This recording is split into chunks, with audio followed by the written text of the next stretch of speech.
good morning, good afternoon, or good evening, o kahit saan man sulok ng mundo, araw po sa ating lahat. Ngayon po, nandito na naman po ako sa aking kusina master lang. At medyo ang gagawin po natin ngayon, mga ka-vlogs, medyo social tayo ngayon.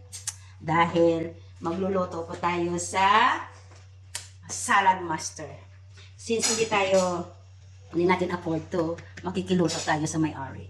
Ang una natin lulutuin dito ay ang pansit. Ilagay muna natin lahat. Nandiyan na po yung bawang, sibuyas, paminta, pampalasa po natin. Pagsama-sama muna natin. Isama na po natin yung ating tuyo dito sa lahat. Kasi, mga ka-vlogs, gusto ko muna lutuin muna natin yung manok para, kasi mga gulay natin, madali lang talaga maluto. Unahin muna natin siya kahit mga 3 minutes lang, pakuluan muna natin sa dyan. Yan guys, lagyan natin ng mainit na tubig. Yan. Sama-sama na natin dyan para mamaya hindi na tayo dagdag ng tubig. Kaya, gawin natin, lagayin muna natin siya ng kahit mga 2 to 3 minutes lang. Yan na natin.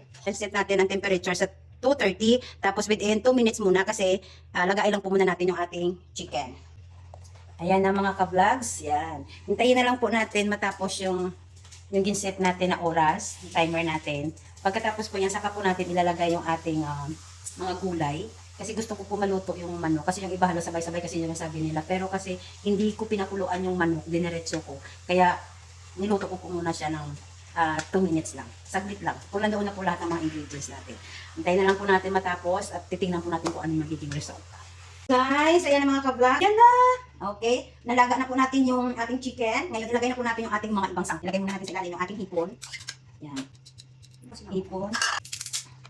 Yan, lagay natin yung ating bihon. Ayan. Baka hindi mo tapos yung ating gulay.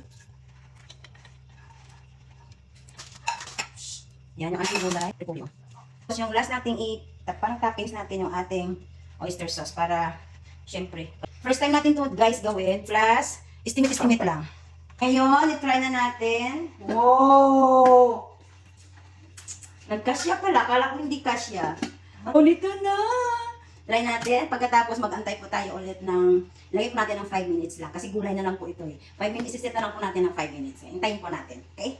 Atin is 5 minutes na lang kasi nagawa na po tayo kanina ng 2 minutes. Ngayon, hintayin na lang natin ulit. Ayan mga ka-vlogs. Ay, kinakabahan ako dahil first time natin gumawa sa Salad Master. Tapos, hindi ko alam kung tama yung ginawa ko.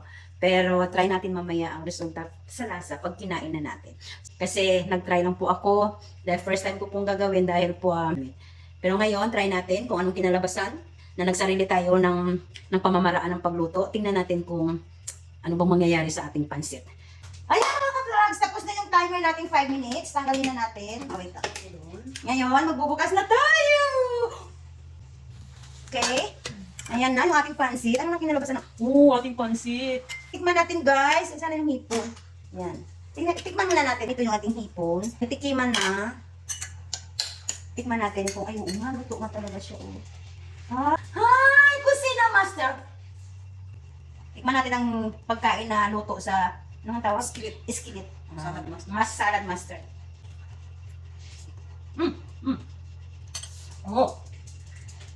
Ang sarap.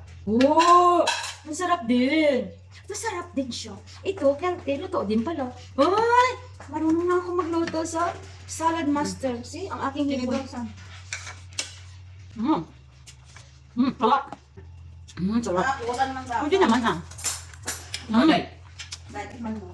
Diba? May merienda na kami. Tingnan mo. Healthy pa. Healthy pa. Diba? Healthy lifestyle. Ito Mag-salad yung master akin. ka na. Ayan yung may-ari ng Salad Master na hindi nagluluto. Kaya ako ang nagluto, ako ang nagamit ng kanyang Salad Master. Masarap. Talaga naman. So, si Inday, naka-Salad Master siya ngayon. Diba? Sino nagsasabi sa inyo na ito iluto sa Salad Master? Diba? Thank you so much. Ngayon guys, Sandali po, may upside lang. Anong gaalam na natin? Kaya ito yung Salad Master na ito na, sandali na ubod ng bigat. Lagi ko na yung gagamitin kasi nakapagluto na ako ngayon. Tayo mo nang gagamit hanggat hindi ginagamit ang may-ari.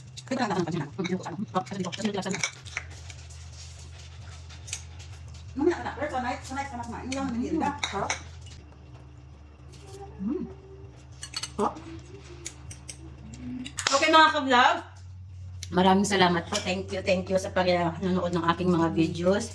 Maraming salamat po sa inyong lahat. Patuloy na sumusubaybay sa aking vlog. Thank you so much po. Bye-bye mga ka-vlog. Thank you so much.